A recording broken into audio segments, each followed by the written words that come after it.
Rebavy eo amin'ny vaovao ara-panatanjahantena ny aken'ny fédération iraisam-pirenena ny mahafolova fidy ara-dalàna n'Andriamatoa sy teny irandrerana solo ny aiko ho eo amin'ny toerany filohan'ny komité olympique malagasy izay nandritra ny fividianana natao tany Toliara ny farany herinandro lasa teo.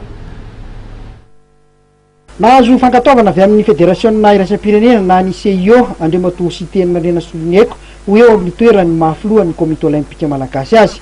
Ny moarain'io no nampahafantariny komité mpikarakarany fifidianana tamin'ny fomba official zany. Efa azo ny validation officielle ny voka-pifidianana izay natao tany Toliara tamin'ny 21 février ary anjaran'ny comité électoral no milaza izany amin'ny fomba official hoe nahazo ny validation ny CIO zany ny valim-pifidianana tamin'ny 21 février 2015.